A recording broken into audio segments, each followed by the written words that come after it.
Hello everyone, good morning. जल्दी से admission करवा लो, नहीं तो एंट्रेंस एग्जाम आने वाला है ऑनलाइन डिस्टेंस वर्ल्ड में भी। अगले महीने से आ जाएगा, अगले साल से आ जाएगा, या कहो तो कल से ही आ जाएगा। तो इस वीडियो में डिकोड करते हैं एंट्रेंस एग्जाम की प्रोबेबिलिटी को। क्या पॉसिबिलिटी भी है एंट्रेंस एग्जाम आने की, डेफिनेटली आने वाला है, या कोई चांस ही नहीं है। As always before we begin, my WhatsApp link is always in the description. अगर आपको भी ऐसा कोई कंफ्यूजन रहा और इस वीडियो से सॉर्ट नहीं हो पाता है, do share your experience out there, do put your queries out there. ठीक है, तो समझते हैं कि एंट्रेंस एग्जाम का एग्जिस्टेंस है ही क्यों एमबीए वर्ल्ड में। क्यों है सोचिए, to reject candidates so that cherry pick किया जा सके अपने फेवरेट कैंडिडेट्स को। जैसे आईएम्स ने कैट स्टार्ट किया और उसी के अराउंड बिल्ड हो गई आपकी कैट कोचिंग इंडस्ट्री। अगर आईएम्स ने एंट्रेंस एग्जाम स्टार्ट ही नहीं किया होता तो आगे कुछ बात ही नहीं थी। पर अगर आप ध्यान से देखिए, सोचिए, तो दो मेजर रीजन है जिसकी वजह से एंट्रेंस एग्जाम एग्जिस्ट करता है, इधर नहीं कहीं भी, किसी भी जगह पे। और मेजरली अगर हम एमबीए की बात करते हैं तो नंबर 1, रेगुलर एमबीए में एंट्रेंस एग्जाम एग्जिस्ट करता है लिमिटेड सीट्स की वजह से, क्योंकि यूजीसी और एआईसीटी की रेगुलेशंस है, उसके बियॉन्ड आप अपनी सीट्स नहीं फिल कर सकते हैं। आपकी एक फिक्स नंबर ऑफ सीट्स ही आप फिल कर सकती है। कोई नॉर्मल बिजनेस ही जितने लोग पैसे लेकर आए आप उसको देते गए, ऐसा नहीं होता है। तो इस वजह से लिमिटेड सीट्स की चीज़ को देखते हुए you have to keep an entrance exam so that you can cherry pick the best ones. किसको नहीं अच्छा लगेगा कि अगर मेरे पास लिमिटेड चीज़ है वो बेस्ट लोगों के पास ही जाए, और वो क्यों?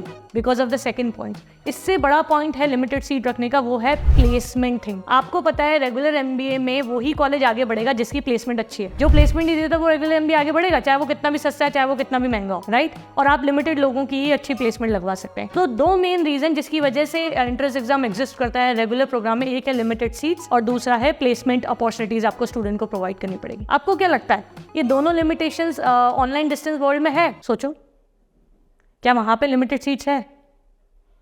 क्या वहां पे प्लेसमेंट प्रोवाइड कराई जाती है?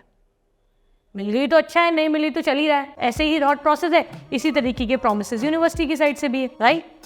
तो जब ये दो मेन प्रॉब्लम जिसकी वजह से रेगुलर एमबीए में एग्जिस्ट करता है एंट्रेंस एग्जाम, वो मेन दो प्रॉब्लम्स है ही नहीं ऑनलाइन डिस्टेंस में, तो क्या रीजन होगा एंट्रेंस एग्जाम को रखने का? लिमिटेड सीट्स नहीं है, जो भी एडमिशन लेना चाहता है उसको एडमिशन मिल जाता है। दो आईएम्स और एफएमएस में थोड़ा सा डिफरेंस है, क्योंकि आपको पता है आईएम्स और एफएमएस की डिग्री अगर हर कोई लेकर घूमेगा तो उनकी टैग का भी क्या वैल्यू रह जाएगा। इसलिए 50% आईएम्स में तो वो प्रॉब्लम है एंट्री का, जिसमें आपको एंट्रेंस एग्जाम देना पड़ेगा या उनका एप्टीट्यूड टेस्ट देना पड़ेगा, ऑल दैट। पर 50% आईएम्स जो ऑनलाइन और ये ऑनलाइन एग्जीक्यूटिव एमबीए देते हैं उनमें तो ये भी एंट्री बैरियर नहीं है। आप डायरेक्टली एडमिशन लीजिए, आपका 10-15 लाख का बजट होना चाहिए, आप जाइए एडमिशन लीजिए। इवेंचुअली वो आपको प्लेसमेंट तो लगा के दे नहीं रहे, तो why will they be bothered so much about your quality? But they have kept it a little bar for the best ones. IIM, ABC, ILK का अगर हम देखें, क्योंकि वो नहीं चाहते कि उसकी डिग्री हर कोई लेके घूमे, और उस प्राइसिंग भी काफी ऊपर है, तो उसकी वजह से भी ये डिफरेंस आता है। पर मोटा मोटी अगर हम समझे इस बात को, तो जहाँ पर 360-500 की कैपिंग लगा देती है AICTE अपने PGDM प्रोग्राम्स के लिए या MBA प्रोग्राम्स के लिए,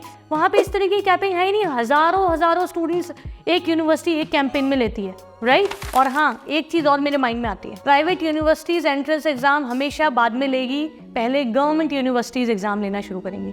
मुझे लगता है IIM सबसे पहले अपना एंट्रेंस एग्जाम लॉन्च करेंगे फॉर ऑनलाइन डिस्टेंस वर्ल्ड, जो कि अभी नहीं है। कैट आपको पता है रेगुलर ले, या फिर वो GMAT GRE वगैरह ले रहे हैं, वो भी उनका खुद का एंट्रेंस एग्जाम है। तो अगर IIMs ने अभी तक स्टार्ट नहीं किया, IGNOU ने अभी तक स्टार्ट नहीं किया, दिल्ली यूनिवर्सिटी ने अगर स्टार्ट नहीं किया है अपना एंट्रेंस एग्जाम लाने के लिए ऑनलाइन डिस्टेंस वर्ल्ड में, तो आपको लगता है प्राइवेट यूनिवर्सिटीज पहले लेके आएंगी?